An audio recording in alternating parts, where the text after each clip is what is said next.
Салем достар, бұл Қазақ Story Time, біз бастаймыз. Бир чемодан жана жаңы жашоо. Бір бөлім, кыйроо жана күтүүсүз байлык.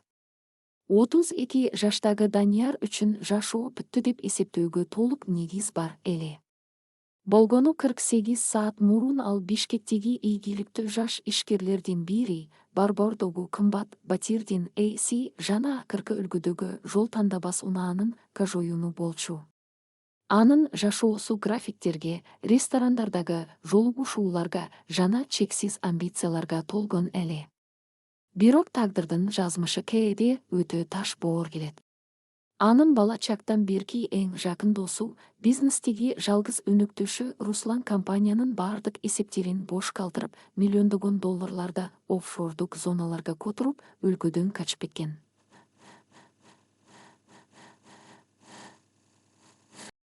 Ал эле эмес, Руслан компаниянын атынан ири суммадагы насыйларды алып, бардык келишимдерге Даниярдын колун коюп, жасалмалап кеткен экен.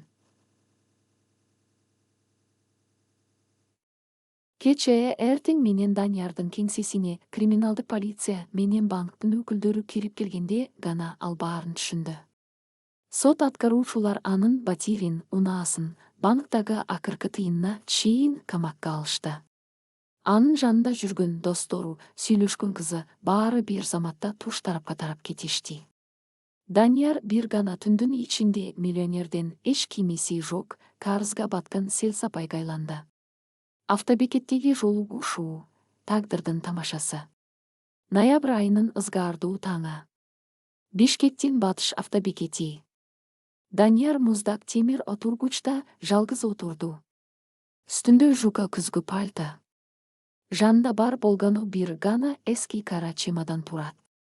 Бул чемоданга ал шашылыш түрдө эң керектүү деген бир нече жылуу кийимин, документтерин жана сүрөттөрүн гана салып чыгууга үлгүргөн. Анын чөнтөгүндө акыркы 1000 сом акчасы гана калган эле. Эми кайда барам? Деген суроо анын мээсин жеп жатты. Шаарда калуу коркунучтуу, анткени банктан тышкары алдамчы өнөктөшүнүн айынан криминалдык топтор да аны издей башташы мүмкүн эле.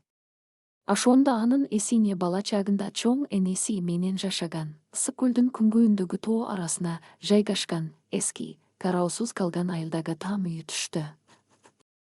Чоң энеси каза болгондон бери ал жакка 10 жылдай бара элек болчу. Башка барар жери жок эле. Ал маршруткага билет алуу үчүн ордунан турайын деп жатканда, анын жанына эскилиги жеткен кемсел кийген, 50 жаштар чамасындагы бир киши келип токтоду. Данияр.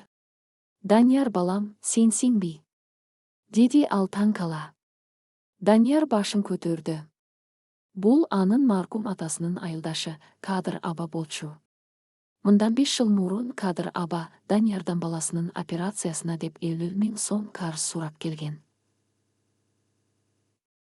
Данияр ал кезде акчаны оңой эле таап жаткандыктан берип салган жана кийин ал акчаны унутуп деле калган болчу. Кадыр аба. Саламатсызбы, деди Данияр үнү каргылдана. Ооба, азыр ошол 50 000 сом ага суудай керек болуп турган.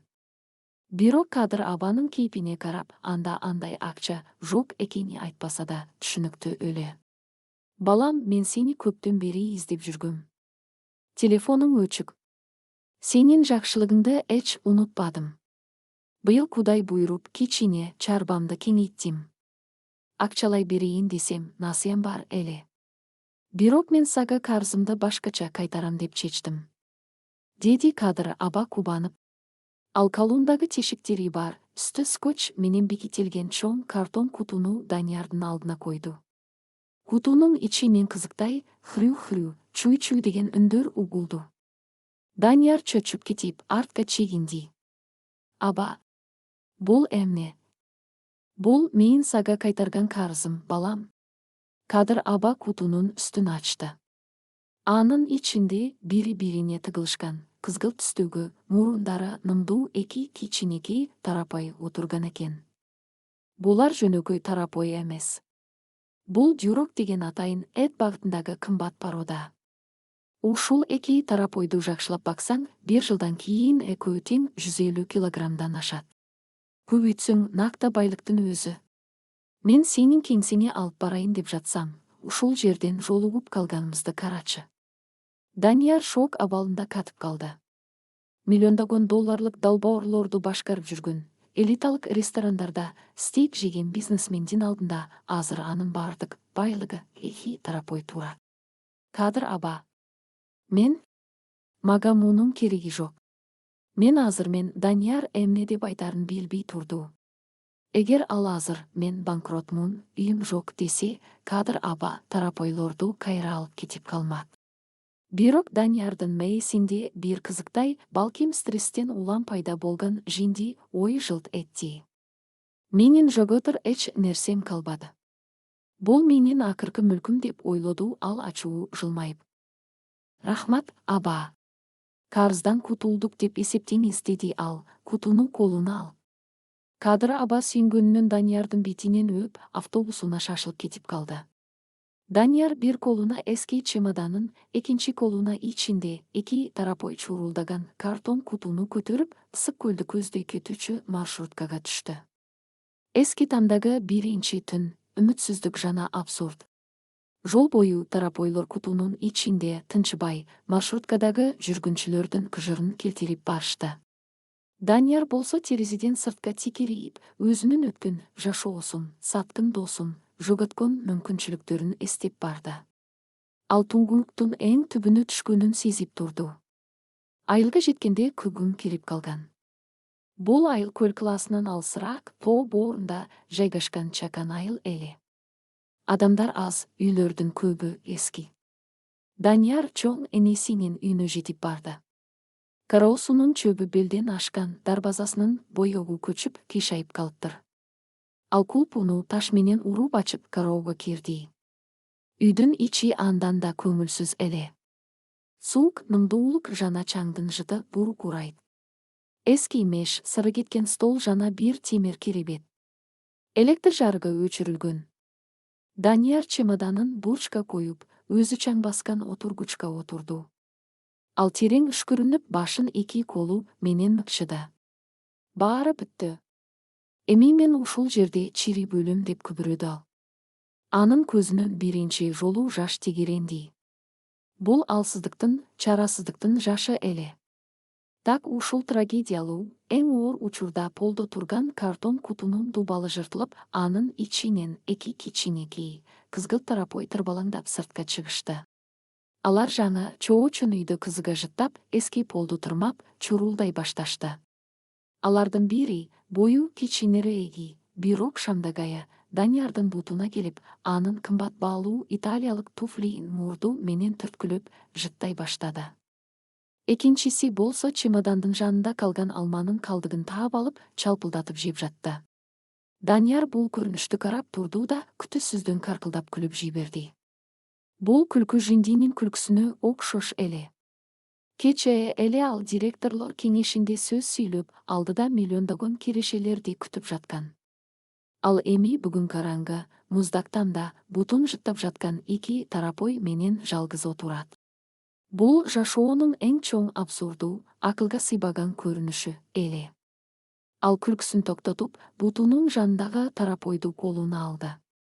Тарапой жылуу, жумшак жана аябай күлкүлүү чырылдады. Демек, мындан ары чогуу жашайбызбы? Деди Данияр, ага тикирип карап. Жакшы. Сенин атыңды байлык коебуз. Анткени сен менин жалгыз байлыгымсың. Ал эми сенин шеригиң ал алма жеп жаткан экинчи тарапойду карап, анын аты ийгилик болот. Анткени ал ар дайым тамак таап жегенге шыктуу экен. Бул мыскылдуу аттар байлык жана ийгилик, анын ичиндеги кичинекей болсо да жашоого болгон учкунду жандыргандай болду. Ал түшүндү, эгер ал азыр ордунан турбаса, ал ушул суукта тоңуп өлөт, ал эми бул эки бейкүнөө жаныбар ачкадан өлөт. Анын жоопкерчилиги азыр миллиондогон долларлар эмес, ушул эки кичинекей өмүр болчу. Данияр чемоданынан эски спорттук кийимдерин алып чыгып, үстүнө калыңдап кийди.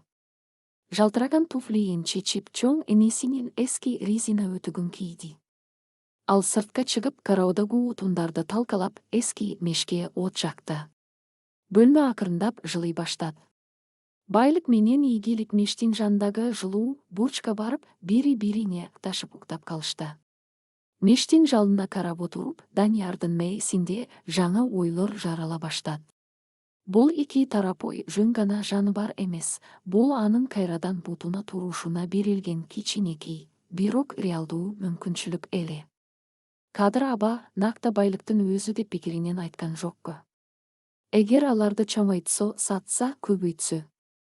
Жок, ал азырынча мынчалык алысты пландаганга даяр эмес болчу. Бирок ал эртең менен эрте туруп, аягына чейин күрөшүүгө өзүнө сөз берди. Ал шаардык Данияр бизнесмендин өлдү деп эсептеп, ордуна айылдык Данияр Чочка багуучунун төрөлгөнүн сезди. Ана алдыда айылдын катаал мыйзамдары, таң калыштуу окуялар жана укмуштуудай өзгөрүүлөр күтүп турган эле. Бир чемодан жана жаңы жашоо. 2 бөлүм айылдын катаал чындыгы жана байлыктын качышы. Эртең мененки саат 6. Даниярдын денеси муздап, сөөгүнө чейин сыздап ойгонду. Кече жагылган мештин оту эбак өчүп, бөлмөнүн ичи муздаткычтай эле муздак болуп калыптыр. Ал көзүн ачып, шыптагы жүргүмүштүн желесин карап, бир нече секунд бою кайда экенин түшүнбөй жатты. Анын мээсиндеги эски адат, азыр кофе кайнаткычты жандырам, ысык душка түшөм, анан айдоочум келип кеңсеге алып келет деген ой жарк этти. Бирок реалдуулук аны дароо эле башка чапкандай болду. Бурчтагы картон кутудан чуй-чуй, хрю-хрю деген ачка, чырылдаган үндөр угулду.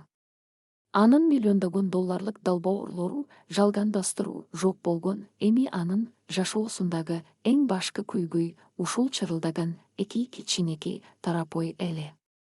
Ооба, турдум деп антоду Данияр муздак полго бутун коюп. Үстүндөгү спорттук кийими да аны жылыта алган эмес. Ал чоң энесинин эски резина өтүгүн бутуна ийип, мешке кайрадан от жагууга аракет кылды.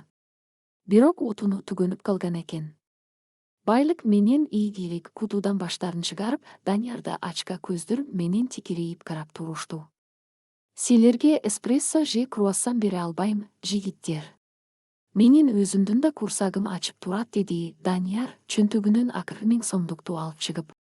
Ушул кагаз менен бүгүн үчөөбүз тең аман калышыбыз керек. Айнура апанын дүкөнү жаңы реалдуулук менен беттешүү. Данияр сыртка чыкты. Тоо боорундагы айылдын таңы өзгөчө муздак, бирок абасы кумуштуудай таза эле. Ал көчөгө чыгып, айылдын барборун көздөй басты. Анын үстүндө кымбат баалуу италиялык күрмө куртка, бирок бутунда лай болгон резина өтүк. Жергиликтүү тургундар жумуштарына шашып, малын айдап баратып, бул кызыктай шаардык немеге таң кала карап өтүп жатышты. Данияр муурда адамдардын ага суктанган же кошаматтанган көз караштарына көнүп калган.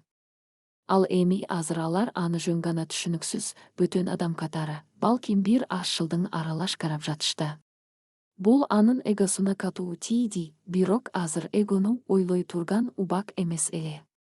Курсак ачып болчу. Ал айылдын чок ортосунда жайгашкан эшигинде азык-түлүк Айнура деп жазылган дүкөнгө кирди. Дүкөндүн ичинен жаңы бышкан нандын, кир самындын жана эски жыгачтын жыты бурук урайт. Прилавканын артында толуп денелүү ак жоолук салынган, көздөрү өткүр Айнура апа отурган. Саламатсызбы, деди Данияр үнүн жасалма түрдө ишенимдүү чыгарууга аракет кылып, мурда инвесторлор менен сүйлөшкөндөй. Мага 2 нан, 1 куту чай, макарон жана тарапайлорго жем, кебек керек эле. Айнура апа көз айнегин мурдунун учуна түшүрүп, Даниярды баштан аяк карап чыкты. Салима кемпирдин небересисиңби? Данияр, деди ал күтүүсүздөн. Ойтобо, сен шаарда чоң бай болуп кетти, дешти эле го. Түкүрүнүп калыпсың го, балам. Эмне, кризис болдубу? Шаардыктардын баары эле ушинтип жүдөп калыштыбы? Даниярдын бети кызарып кетти. Айыл жеринде эч кандай сыр жашыруун калбайт деген ушул экен. Убактылуу финансылык кыйынчылыктар болуп жатат, эже. Бизнести реструктуризация кылып жатам, деди Данияр өзүнүн корпоративдик сөздөрүнө жамынып. Айнура апа каркылдап күлүп жиберди. Ошо, реструктуу немең менен чочка багып калдым десең. Кадыр айтып барды кече, сага карызына 2 тарапой бериптирго. Айланайын, сен аларды кантип багасың? Жемдин мүшөгө эле 800 сом турат. Сенин акчаң барбы өзү? Данияр чөнтөгүндөгү 1000 сомду кармап, унчукпай калды. Эгер ал 800 сомго кебек алса, өзүнө 200 сом гана калат. Аны менен бир жумада жашай албайт. Даниярдын мээсинде кризистик менеджердин инстинкти ойгонду. Бул кемпир анын жаңа инвестору болчу. Айнура эже, деди Данияр үстөлгө таянып көздөрүнө тике карап. Мен сизге бизнес-план сунуштайм. Сиз мага азыр 2 мүшөк кебекти жана өзүмө керектүү азык-түлүктү карызга, насыйга бересиз. Бул менин стартапымдын алгачкы инвестициясы болот. Ал эми күзгө чейин менин 2 тарапыйым чоңоюп, ар бири 150 килограммдан эт берет. Ошондо мен сизге карызымды үстөгө пайызы менен таза эт түрүндө же накталай акчалай кайтарам. Табакелдиктер минималдуу. Кандай дейсиз? Айнура апа оозун ачып, Даниярдын сөздөрүнө бир топко чейин түшүнбөй турду. Анан кайрадан дүгөндө жаңыртып күлдү. Ой, какой күн! Сенин тилиңдин буудай кууруганын. Стартап инвестиция, дейби? Сен мага жөн эле, Айнура эже, күзгө чейин карызга жаза турумушчу деп айтпайсыңбы? Ал күлкүсүн араң тактатып, чоң дептерди, карыз дептерин ачты. Мейли, Салима апанын арбага ыраазы болсун, өлбөгөн жанга жаз келет дейт. Берейин, бирок эсиңде болсун, бизнесмен. Күзгө чейин тарапайлорумду ачка өлтүрүп алба. Данияр жеңилдей түштү. Ал өзүнүн жашоосундагы эң кичинекей, бирок эң чынчыл келишимин түзгөн эле. Ал бир мүшөк кебекти далысына көтөрүп, экинчи колуна азык-түлүк салынган баштыкты кармап, үйүнө карай жөнөдү. Анын булчуңдары ооруп, терлеп чыкты. Мурда фитнес-клубда гана оорду көтөргөн денеси реалдуу физикалык жумушка көнө элек болчу. Тарапайлордун качышы, лайдагы куугунтук. Үйгө келгенде Данияр эски чаканы таап, ага жылуу суу кууп, кебекти аралаштырып, байлык менен ийгиликке тамак даярдады. Алар тамакты көргөндө акылдан адашкандай чурулдап, чакага баштарын тыгып, чалпылдатып жеп киришти. Жайрак жегилечи, жапайлар. Менин да курсагым ачып турат деп Данияр өзүнө чай кайнатып, кургак нан менен жей баштады. Курсактары тойгондон кийин, 2 тарапойдун энергиясы ашып ташып кетти. Алар картон кутуну жыртып чыгып, үйдүн ичинде чуркап, эски эмеректерди сүзүп ойной башташты. Данияр аларды кароого чыгарып, таза аба жуткуруп келүүнү чечти. Бул анын эң чоң катасы эле. Караонун дарбазасынын астында чоң тешик бар болчу. Сыртка чыккан байлык кичинекей жана куусу дароо эле ошол тешикти байкап калып, сыртка карай октой атылды. Анын артынан ээрчип, ийгилик да чыгып кетти. Эй, тактагула, кайда баратасыңар? Деп бакырды Данияр, колундагы кружкасын ыргытып жиберип, алардын артынан чуркады. Көчөдө кадимки эле айылдын көрүнүшү, жолдору лай, арыктарда суу агып жатат. 2 кичинекей кызгылт тарапой айылдын көчөсү менен алдыга карай чимирилип качып баратышты. Данияр алардын артынан жан алакетке түшүп кууп баратты. Анын кымбат баалуу күрмөсү ылайга боелуп, резина өтүгү бутунан чыгып кете жаздап жатты. Байлык, такты дейм. Сени азыр союп, жеп коем. Деп бакырды Данияр, демек ыстыгып. Тарапойлор түз эле коңшунун кароосуна айылдын эң ачуулуу адамы, мурдагы милиция кызматкери Бакыт абанын ачык калган дарбазасынан кирип кетишти. Бакыт абанын кароосунда тооктуру жайылып, ал эми эшик алдында, ал өзү жаңа эле жууп койгон аппак Жигулиси турган. Байлык менен ийгилик түз эле тооктурдун арасына кирип барып, аларды үркүтүп, чуу-чуу түшүрүштү. Тауықтар канаттарын кагып, кароонун ичи чаңга жана жүндөргө толду. Данияр дарбазадан кирип келип, тарапайлорду кармоо үчүн алдыга карай секирди, подкат жасат. Бирок ал тарапайго жетпей, түз эле жаңгырдан кийинки чоң лай көлчүккө көңкөрүүсүнөн түштү. Шып. Бет оозу, кымбат күрмөөсү баштан аяк капкара лайга малында. Так ушул маалда үйдөн колуна таяк кармап, көздөрү ачуудан чекчейген Бакыт аба чыгып келди. Бул эмне деген маскарачылык? Менин таактырымду ким кыргын кылып жатат? Деп бакырды ал, үнү кароону жаңыртып.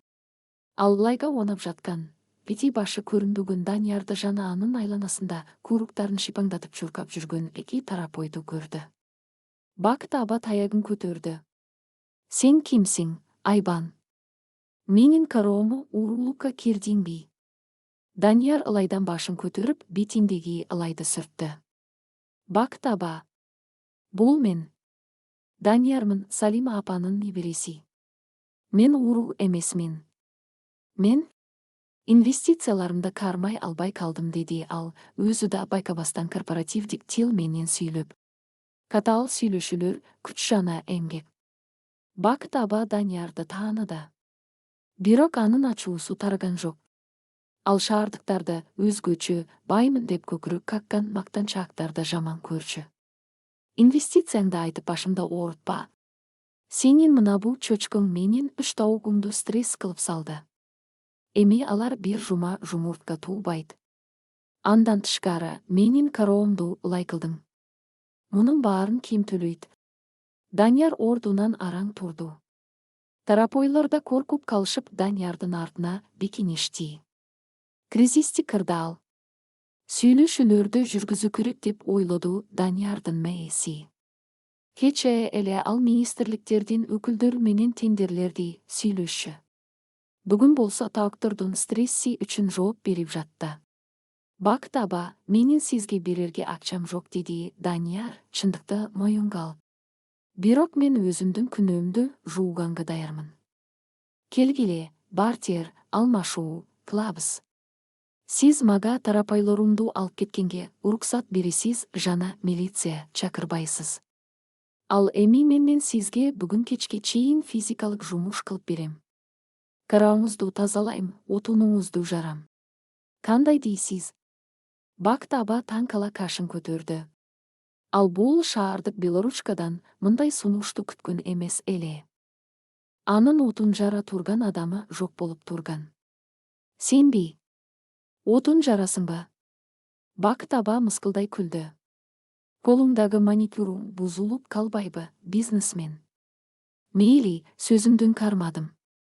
Журналисттерче сайрабай, эркекче сөзүңө турар бекенсиң, көрүбүз. Ана бул жерде бир араба отун турат, ошону жарасың. Данияр тарапойлорду колтугуна кысып, бирөөсүн оң колтугуна, экинчисин сол колтугуна, үйүнө жеткирип, үстүнөн бекитип келди. Андан соң кайра Бакыт абанын кароосуна келип, колуна оор балтаны кармады. Бул анын жашоосундагы эң оор, эң узак күн болду. Даниярдын кылдыруу кабарып илакча, мозоль болуп чыкты. Бели үзүлүп кете жаздап ооруду. Ар бир отунду жарган сайын ал өзүнүн мурунку жашоосундагы каталарын, Русландын саткындыгын эстеп, балтаны болгон күчү менен уруп жатты. Бул физикалык эмгек анын ичиндеги стрессти, депрессияны сыртка чыгарып жаткан терапия сыяктуу эле. Кеч киргенде бир араба отун толугу менен жарылып бүткөн эле. Данияр терге чөмүлүп, балтага сүйөнүп демин араң алып турду. Бакыт аба үйдөн чыгып, жарылган отундарды көрүп, ичинен ыраазы болду. Бирок сыртынан сыр берген жок. Мейли, Данияр, сөзүңө турат экенсиң. Эркек экенсиң, деди Бакыт аба. Анан ал колундагы чоң желим чаканы Даниярга сунду. Мына, бул менин кемпиримдин ашканадан ашкан тамак ашкалдыктары, картошканын кабыктары. Тарапайлоруңа алып барып бер, ачка калышпасын. Анан мына бул нанды өзүң же. Данияр чаканы жана жылуу нанды алганда, анын тамагына таш тыгылгандай болду. Бир кездери миллиондорду оңой эле чачкан жигит үчүн азыр ушул бир челек тамак калдыктары жана бир бөлкө нан дүйнөдөгү эң кымбат белектей сезилди. Анткени бул нерселерди ал өзүнүн адал мээнети маңдай тери менен тапкан болчу. Эч кандай алдамчылыксыз, эч кандай схемаларсыз. Рахмат сизге, Бакыт аба, деди Данияр үнү дирелдеп. Кечки айлонуу өзгөрүүнүн башталышы. Кечинде эски тамдын ичинде мештин оту кырсылдап күйүп жатты. Данияр Бакыт аба берген тамак калдыктарын кебекке аралаштырып, байлык менен ийгиликке берди. Алар куйруктарын шыйпаңдатып, чочкадой эмес, кадимки эле сүйкүмдүү үй жаныбарларындай кубанып жеп жатышты. Данияр өзү ысык чайга нан малып жеп отурду. Анын бүт денеси сыздап ооруп жатты. Бирок анын мээсинде таң калыштуу тынчтык өкүм сүрүп турган. Ал бүгүн аман калды. Ал өлгөн жок. Ал жардам сурап эч кимге жалбарган жок. Ал өзүнүн жана ушул эки жандыктын курсагын өз күчү менен тойгузду. Ал оттун жарыгында чемоданын ачты. Ичиндеги кымбат костюмдарын, галстуктарын алып чыгып, бир четке ыргытты. Алар бул жашоодо эч кандай мааниге эмес эле. Анын ордуна ал чоң энесинин эски дептерин жана карандашын тапты. Бизнесмендин инстинкти кайрадан ойгонду, бирок бул жолу ал иллюзияларга эмес, реалдуулукка негизделген. Данияр дептерге бизнес-план, байлык жана ийгилик деп чоң барын жазды. Ал алдыдагы кыштан кантип аман чыгууну, чачкаларга каяктан арзан жем табууну, кароону кантип аңдоону жана жазга чейинки бюджетти, Айнура апанын дүкөнүнөн алынган карыздарды эске алуу менен эсептей баштады. Кечээки барбордук бизнесмен өлдү. Бүгүн айылдын топурагына жана лайына аралашкан, бирок руху сынбаган, жашоого чырмагы менен жабышкан жаңы Данияр төрөлдү. Бул жаңы жашоонун биринчи гана күнү эле. Алдыда аны айылдын мафиясы, жергиликтүү бейбаштар, күтүлбөгөн сүйүү жана тарапайлорунун айынан баштала турган чоң криминалдык комедиялык окуялар күтүп турганын ал азырынча биле элек болчу. Байлык Даниярдын бутуна келип, мурду менен түртүп уктап калды. Данияр жылмайып анын башынан сылат. Биз дагы көрсөтөбүз аларга, байлык биз дагы дүйнөнү багындырабыз деп күбүрөдү ал. Бир чемодан жана жаңы жашоо. 3 бөлүм, чыныгы күрүш жана түнкү буктурма. Кыштын кыраан чилдеси. Арадан 4 ай өтүп, февраль айынын ызгаардуу күндөрү өкүм сүрүп турган убак. Бул 4 ай Даниярдын жашоосундагы эң оор, бирок эң таза мезгил болду. Ал айылдын катаал мыйзамдарына эртең мененки саат 5-те туруп, от жагууга, суу ташууга жана тынымсыз физикалык эмгекке көнүндү. Күзгүдөн өзүн караганда, ал мурунку жылмакай, кымбат лосьон жыттанган фитнес-клубдун кардарын эмес, далысы кеңейген, колдорун чоор баскан. Көздөрүндө жашоого болгон чыныгы от жанган эркекти көрчү. Анын стартабы да укмуштуудай ийгиликтерге жеткен. Байлык менен ийгилик баягы картон кутудагы кичинекей тарапайлордон чыгып, ар бири 70-80 килограммга жеткен, кызгылт күрөң түстөгү чоң, күчтүү чочкаларга айланышкан. Эң кызыгы, алар кадимки иттерден да акылдуу болуп чоңоюшту. Данияр алар менен сүйлөшчү, ал эми алар анын үнүнүн тонунан эле эмне кылуу керектигин түшүнүп калышкан. Алар Даниярды ээрчип кароодо жүрүшчү, чоочун адам кирсе, иттердей коркунучтуу үн чыгарып, корсулдап, кажоюнун кыргоого даяр турушчу.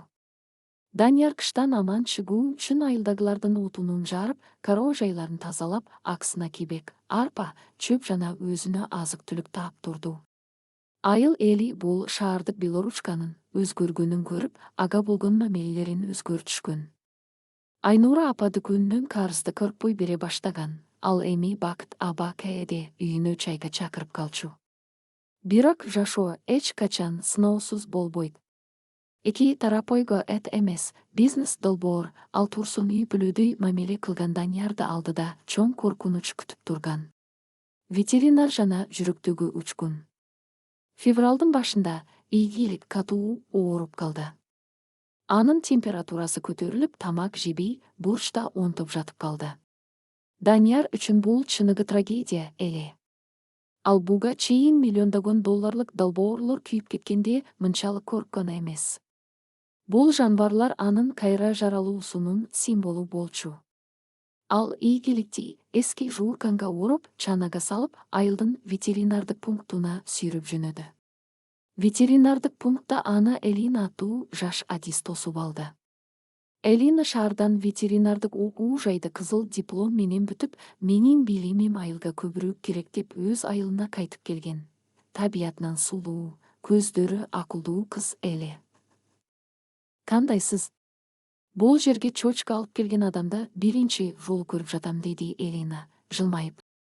Анын үнү ушунчалык жумшак жана жагымдуу эле, Данияр бир саамга сөз таба албай калды.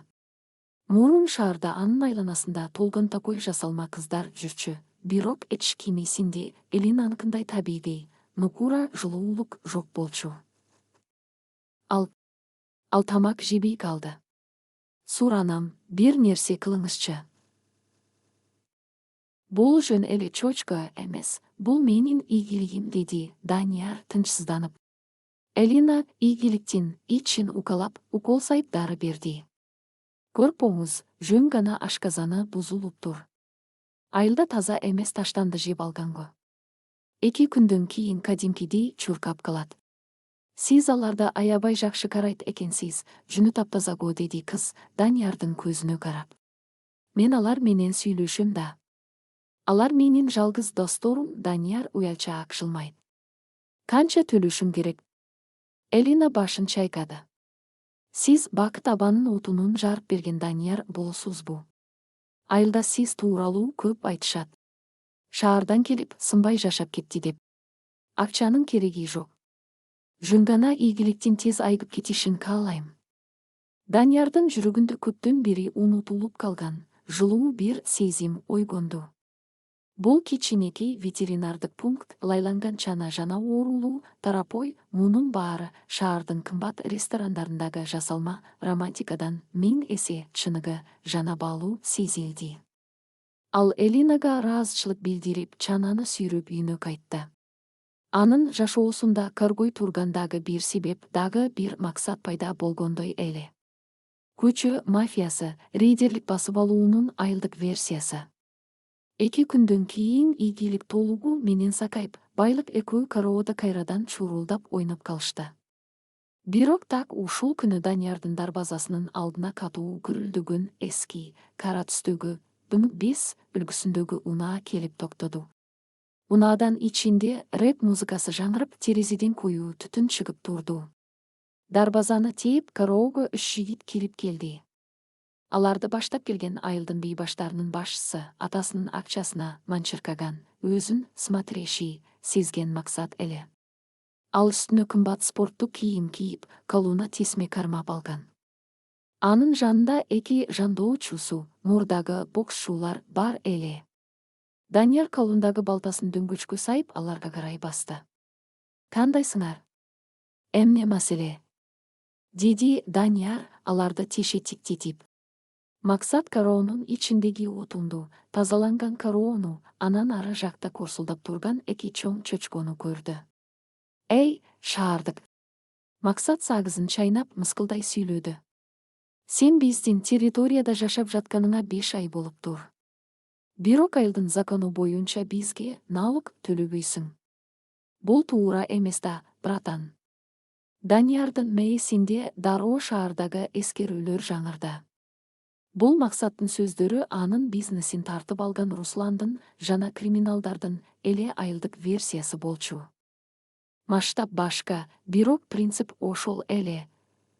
Күчтүүлөр алсыздардын мээнитин тартып алгысы келет. Бирок Данияр мурунку алсыз, сотко чуркаган шаардык жигит эмес эле. Азыр ал эч нерсесин берүүгө даяр эмес болчу. Мен бул үйдө өзүмдүн чоң энемдин жеринде жашап жатам. Силердин салык инспекциясынан экениңерди байкаган жокмун, деди Данияр муздак үн менен көкүрөгүн түзөп. Максаттын достору күлүп жиберишти, бирок Максаттын бети ташып кетти. Тилиң узун экен, шаардык. Ука эртең менин туулган күнүм. Досторум менен тоого барып эс алабыз. Мага шашлыкка ана бу эки чочкоңдун бирөөсүн бересиң. Ошол сенин салыгың болот. Алып чык азыр. Максат байлыкты көздөй басты. Данияр Максаттын жолун тароп калды. Анын булчуңдары чыңалып, көздөрү каарданып турду. Менин кароомдон чыгып кеткиле. Бул менин мүлкүм, менин эмгегим. Эгер менин жаныбарларыма бир манжаңарды тийгизсеңер, ар бириңердин колуңарды сындырып, ушул чөчкөлөрдүн алдына салып берем. Түшүндүңбү? Даниярдын үнү ушунчалык ишенимдүү жана коркунучтуу чыккандыктан Максат бир кадам артка чегинди. Максаттын авторитетине доо кетти. Ал мындай жоопту күткөн эмес. Сен өзүңө көйгөй издеп жатасың, шаардык, деп шкырды Максат. Мен бүгүн түндө келем. Сен өзүң бул чөчкөлөрдү байлап бересиң, болбосо ушул эски таамың менен кошо өрттөп кетем. Жүргүлө, балдар. Үчөө унаасына отуруп, чаң ызгытып кетип калышты. Данияр жалгыз калды. Ал Максаттын жөн эле коркутпаганын, алардын түн ичинде сөзсүз келерин жакшы түшүнүп турду. Шаарда ал өзүнүн корпорациясын ушинтип көрбөй албай калган. Бирок бул жерде, бул короодо ал акыркы тамчы каны калганча күрөшүүгө даяр эле. Бул анын намысы болчу. Үйдө жалгыз, тактикалык даярдык. Күн батып, айылды караңгылык каптады. Данияр милиция чакырууну ойлагон да жок, анткени айылда Максаттын туугандары органдарда иштейрин билчү. Бул маселени ал өзү физикалык жана акыл эс жактан чечиши керек эле. Ал бизнесмендин стратегиялык акылын жана айылдын катаал шарттарын бириктирип, накта көргөнүү операциясын даярдады. Кароонун кире беришинен баштап үйдүн эшигине чейинки жолдо бир нече тактикалык тузактарды курду. Муз тузагы, дарбазанын ичиндеги жолго кечинде ал эки чака суу сээп койду. Февралдын ызгаары аны жарым сааттын ичинде тайгалак музга айлантты. Үстүнө бир аз кар сээп, билинбес кылып койду.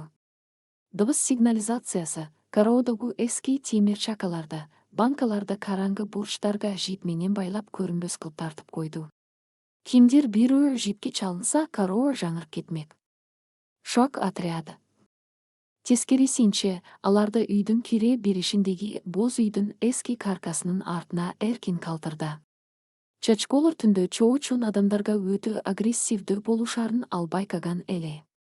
Данияр өзү калың күрмөсүн кийип, колуна отун жарган чоң балтасын алып, үйдүн эшигинин артында күтүп отурду. Анын деми бир калыпта, жүрөгү согуштагы жоокердикиндей согуп турду. Түнкү чабуул, эпикалык күрөш. Түнкү саат 3-4 чамасында көчөдө мотордун үнү угулуп, унаа тактыганы билинди. Дарбаза акырын кычырап ачылды. Максат жана анын 3 шериги, бул жолу алар төртөө келишкен экен. Колдоруна арматура жана союл кармап, ууруларча кароого киришти. Алардын максаты чөчкөлөрдү байлап Даниярды сабап кетүү болчу. Акырын баскыла. Чөчкөлөр ана бул сарайда болуш керек, деп шыбырады Максат, колундагы фонаригин жандырып. Алар биринчи кадамдарын таштаганда эле Даниярдын биринчи тузагы ишке кирди. Максаттын жандагы эң чоң жандоошусу муз тоңгон жерге бутун басканда, буту асманга учуп, аркасы менен жерге көрсөтүп окулат. Анын колундагы арматурасы ыргып кетип, темир чакалардын жибине тийди. Шылдыр калдырдарс. Кароонун ичиндеги ондогон темир банкалар, чакалар кулап, түнкү жымжырттыкты жарып жиберди. Бейбаштар эмне болгонун түшүнбөй, паникага түшүп калышты. Эмне ызы-чуу? Тур ордуңан, келе со, деп бакырды Максат кулаган досун тээп. Так ушул маалда, караңгылыктын ичинен, үрөйдү учурган коркунучтуу үн угулду. Ыр-ыр-у. Бул иттин үргөнү эмес, бул каарданган командын үнүдөй болду. Эски каркастын артынан салмагы 80 килограммга жеткен байлык октой атылып чыкты. Ал караңгыда чоң, караңгы монстр сыяктуу көрүндү. Байлык түз эле Максатты көздөй чабуу койду. Максат фонаригин чөчкөгө буруп, үрөйү учуп, качкыла, бул эмне деген жаныбар, деп бакырганга гана үлгүрдү. Байлык катуу ылдамдыкта келип, Максатты буттан сүзүп аны лайга жана музга кулатты. Максаттын үстүнө чыгып алып, анын кымбат күрмөсүн тиши менен жолмалап, корсулдап жатты. Экинчи жагынан ийгилик чыгып калган эки бийбаштын буттарын көздөй чуркап, аларды да дөмбөлөңгө салды. Чачколор өздөрүнүн кажоюунун жана аймагын шыныга кароочу иттердей каргоп жатышты. Бийбаштар союлдарын шилтеп, чачколордон качууга аракет кылып, лайга оонап, бири-бирин тебелеп жатышты. Ошол маалда үйдүн эшиги ачылып, басагода Данияр көрүндү. Анын колунда жаркылдаган чоң балта бар эле. Айдын жарыгында Даниярдын жүзү ушунчалык каардуу жана муздак көрүндү, ал чыныгы тоолук баатырга окшоп турду. Ал балтаны үстүндөгү жыгач устунга тарс эткизе ууп, катуу үн чыгарды. Тактагула, деп ажалдай бакырды Данияр, анын үнү кароону титиретип жиберди. Байлык менен ийгилик ажоюунун үнүн угуп, чабуулун тактотуп, Максаттан артка чегиништи, бирок дагы эле корсулдап, тиштерин кайрап турушту. Бийбаштар баткакка малынган бойдон корконуунан катып калышты. Максаттын жүзү тутулуп, кийими жыртылган, анын баягы мактанчаактыгынан эч нерсе калбаган эле. Ал ылайда отурган бойдон колуна балта кармаган Даниярды үрүй уча карап турду. Данияр акырын басып Максаттын жанына келди. Ал балтанын сабын жерге таяп Максатка эңкейди. Мен сага айткам, Максат, бул менин мүлкүм. Бул менин үйүм. Эгер дагы бир жолу ушул дарбазадан уруксатсыз аттасаңар, мен балта менен отун жаргандын ордуна силердин бутуңарды жарып, ушул чочколорго жем кылып берем. Алар адамдын этин эң сонун жешет. Ишенбесең, сынап көр. Даниярдын үнүндө бир тамчы да тамаша жок болчу. Ал психологиялык жактан душманын толугу менен талкалаган эле. Максат шелекейин араң жутуп, башын ийкеди. Түшүндүм. Братан, түшүндүм. Бизге тийбе. Биз кетебиз. Экинчи келбейбиз. Деди ал калтыраган үн менен. Качкыла бул жерден. Жана караамдогу ылайды жууп кетишиңер үчүн эртең мага 10 000 сом салып жибересиң. Компенсация. Деди Данияр мурунку бизнесмендик адаты менен. Бул айылдык мафияга корпоративдик айып пул салуу болчу. 4 бийбаш бири-бирин сүйрөп дарбазадан жан талаша качып чыгышты. Алардын унаасынын мотору күрүлдөп, дөңгөлөктөрү чийилдеп, түндүн караңгылыгына сиңип жоголду. Караода кайрадан тынчтык өкүм сүрдү. Данияр балтасын түшүрүп терең дем алды. Анын адреналини ашып-ташып турду.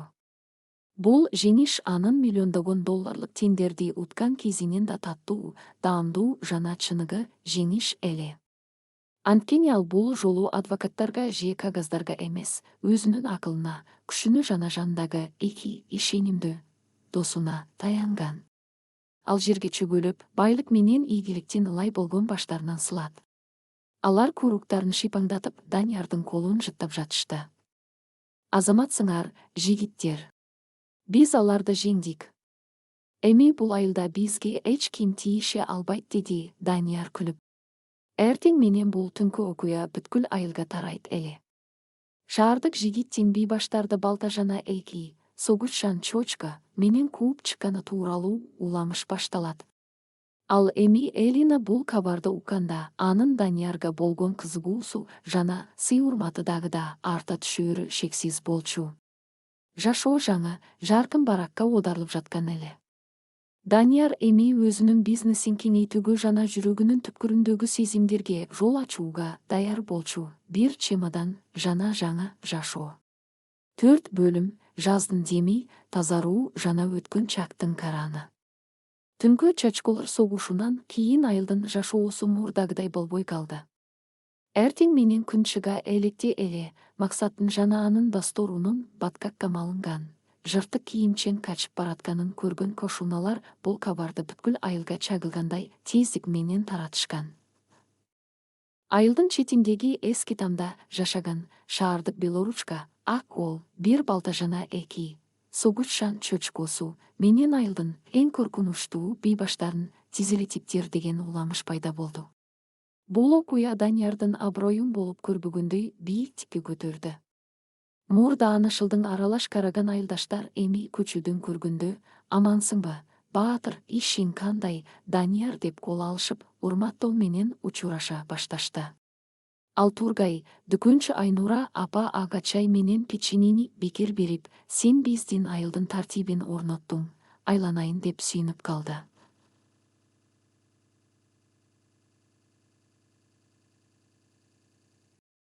Моюнга алуу, максаттын келиши. Ошол түндөн кийинки 3 күнү эртең менен Даниярдын дарбазасы акырын тыкылдады. Данияр караоодо отун жарып жаткан болчу. Ал балтасын дөңгөчкө сайып дарбазаны ачты. Эшик алдында баягы кара унаасы турат, бирок ичинен музыка жаңырган жок. Максат жалгыз келген экен. Анын бетинде чийилген тактар бар, байлыктын тиштеринин изи, көздөрү жүркарап, мурунку бойруктөнө сүйлөгөн адаттарынан эч нерсе калбаптыр. Кандай Данияр байке деди Максат, биринчи жолу шаардык деби, урматтоо менен кайрылып. Данияр колун көкүрөгүнө кайчылаштырып, унчукпай карап турду. Максат чөнтөгүнөн 10.000 сомдук таңгакты алып чыгып, Даниярга сунду.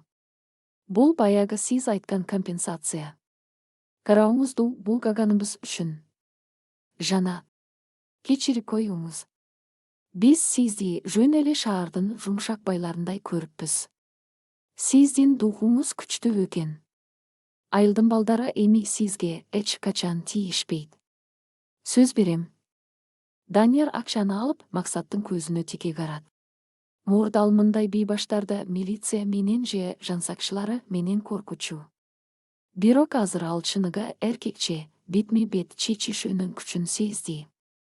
Рахмат, Максат, эркекче сөзүңө турганың үчүн. Бул акча менин бизнесиме инвестиция болот. Эгер качандыр бир жумуш керек болсо, же нормалдуу акча тапкың келсе, мага кел. Мен жакында чарбамды кеңейтем, мага ишенимдүү балдар керек болот, деди Данияр, ага колун сунуп. Максат таңкала Даниярдын колун кысты. Кечээки душманы бүгүн ага жумуш сунуштап жатты. Бул шаардык жигиттин масштабы, акыла такыр башка деңгээлде экенин Максат ошондо түшүндү. Бул көрүнүш Данияр үчүн да маанилүү болчу. Ал айылда душман эмес, ишенимдүү союздаштарды топтоп баштаган эле. Жаздын деми жана жаңы сезимдер. Март айы кирип, тоо боорундагы кар эрип, жер кыртышынан жаздын жылуу, үмүт берген жыты бургурай баштады. Даниярдын жашоосуна да жаз келди. Ал Максат алып келген 10.000 сомго сарайын толук оңдоп, тактайларын жаңыртып, жылуулап салды. Андан тышкары дагы 10 чакты тоок жана 2 индүк сатып алды. Анын чарбасы кичинекей фермага айлана баштады. Байлык менен ийгилик болсо таанылгыс болуп өзгөрүштү. Алар 100 килограммдан ашкан, эбегисиз чоң, бирок жоюнуна иттей ишенимдүү жамбарларга айланышты. Данияр караоке чыкканда, алар анын артынан ээрчип, кээде курсактарын каштып, эркелеп калышчу. Алар Даниярдын депрессиядан чыгуусуна эң чоң психологиялык жардам болушкан. Бирок Даниярдын жүрөгүн эң көп жылткан нерсе Элина болчу. Кеч киргенде Данияр күнүмдүк жумуштарын бүтүрүп, ветеринардык пунктка тез каттай баштады. Башында ал тарапайлорунун витаминдерин шылтоо кылса, кийинчерээк жөн эле Элинаны көрүү үчүн, ага жумуштан кийин жардам берүү үчүн бара турган болду. Бир күнү кечинде, жаздын жылуу шамалы согуп турган маалда, Данияр Элинанын үйүнүн эскирген дубалын аңдып берип жаткан. Элина ага ысык чай жана жаңы бышкан боорсок көтөрүп чыкты. Алар алма бактын түбүндөгү эски жыгач отургучта жанаша отурушту. Сиздин калдырууңуз аябай өзгөрүптүр, деди Элина, Даниярдын чор баскан, күчтүү манжаларына карап. Сиз бул айылга биринчи келгенде калдырууңуз меникинен да назик болчу. Данияр өзүнүн калдырууна карап жылмайды. Ооба. Мен мурун бул калдыр менен кагаздарга гана кол койчумун. Миллиондогон долларларды ары-бери жылдырганым менен, кечинде үйгө келгенде өзүмдү боштуктай сезчүмүн. Азыр менин банкта эсебим жок, бирок мен өзүмдү биринчи жолу шыныгы, тирүү адам катары сезип жатам. Элина анын көздөрүнө тише тиктеди. Анын көздөрүндөгү тазалык, чынчылдык Даниярдын жүрөгүн титиретти. Сиз кайра шаарга кеткиңиз келбейби? Сиздин ал жакта бизнесиңиз, досторуңуз калган жокпу? Деп сурады кыз, үнүндө кичинекей коркунуч сезилип. Ал Даниярдын кетип калышынан коркуп жаткан эле. Данияр Элинанын колунан акырын кармады. Анын манжалары жылуу жана жумшак болчу. Менин шаарда эч кимим калган жок, Элина, менин эң жакын досум мени сатып көчөгө ыргытып кеткен. Сүйлөшкөн кызым менин кредиткаларым бөгөттөлгөн күнү эле телефонун өчүрүп салган. Мен ал жакта бир иллюзиянын, жалган дүйнөнүн ичинде жашаптырмын. Менин чыныгы жашоом, менин чыныгы байлыгым ушул жерде башталды. Ушул эски тамда жана сенин жаныңда. Элинанын бети алмуруттай кызарып, ал Даниярдын көкүрөгүнө башын жөлөдү. Бул сөздөргө эч кандай кымбат ресторандардын, бриллиант шакектердин кереги жок эле. Алардын ортосундагы сезим, ушул алма бактын түбүндө, таза абада, маңдай тер менен табылган мээнеттин үстүндө курулган эң бекем, эң таза махабат болчу. Өткөнчактын караны, коркунучтун келиши. Апрель айынын ортосу. Данияр өзүнүн чарбасынын келечеги боюнча чоң бизнес-план жазып бүткөн. Ал жөн эле эт сатууну эмес, бүтүндөй айылды бириктирген эко-кооператив түзүүнү пландап жаткан. Максат жана анын балдары Даниярдын көрсөтмөсү менен эски сарайларда оңдоп, курулуш иштерине киришип калышкан. Бирок бир күнү түштөн кийин айылдын тынчтыгын бузуп, Даниярдын кароосунун алдына капкара, терезелери караңгылатылган акыркы үлгүдөгү Lexus 570 жол тандабас унаасы келип токтоду. Бул унаа айылдын эски жолдоруна таптакыр жарашпаган, бүтүн дүйнөнүн элеси болчу. Унаадан үстүнө кымбат баалуу италиялык костюм кийген, кара көз айнекчан эки эңгезердей жансакчы жаналардын ортосунан чыккан, колуна булгаары папка кармаган жылмакай, юрист түштү. Данияр колундагы күрөгүн жүргө сайып аларга карай басты. Анын жүрөгү бир нерсени сезип зырп этип алды. Бул адамдар анын мурунку жашоосунан, Русландын чөйрөсүнөн экенин ал бир көргөндө эле тааныды. Данияр Асанов, деди юрист, жасалма жылмайып. Сизди табуу оңой болгон жок. Биз сизди Казакстанга же Россияга качып кеттикпи деп ойлогонбуз. Көрсө, чочка багып, тапуракка оонап жүргөн турбайсызбы? Силерге эмне керек? Даниярдын үнү муздак темирдей чыкты. Анын артында байлык менен ийгилик чоочун адамдардын жытын сезип, корсулдап, тосмонун артынан тиштерин кайрап башташты. Юрист папкасынан бир нече барак кагазды сууруп чыкты. Мен сиздин мурунку өнөктөшүңүз Русландын кызыкчылыгын көргөйм. Ал сизге салам айтты. Кыскасы, мындай, Данияр, сиздин компанияңыздын карыздары үчүн банктар дээрлик баарын тартып алышты. Бирок бир гана кичинекей деталь калды. Сиздин маркум чоң энеңизге таандык болгон, азыр сиз туруп жаткан ушул жер тилкеси. Данияр кашын бүркөдү. Бул жердин Русланга кандай тиешеси бар? Бул менин жеке мүлкүм. Аны эч кимге күрөөгө койгон эмесмин. Юрист мыскылдап күлдү. Ооба, сиз койгон эмессиз. Бирок Руслан мырза бул аймак боюнча өкмөттүн жаңа долбоорун билип калган. Жакында так ушул айылдын үстүнөн жаңа эл аралык трасса жана араб инвесторлорунун чоң туристтик эс алуу борбору, курорт курулат. Бул эски там турган жердин баасы азыр $100,000 бааланып жатат. Руслан мырза бул жерди банктын карызынан бошотуп, өзүнүн компаниясына өткөрүп алуу үчүн жасалма келишим даярдап койгон. Бизге болгону сиздин ушул кагазга кол коюп беришиңиз гана керек.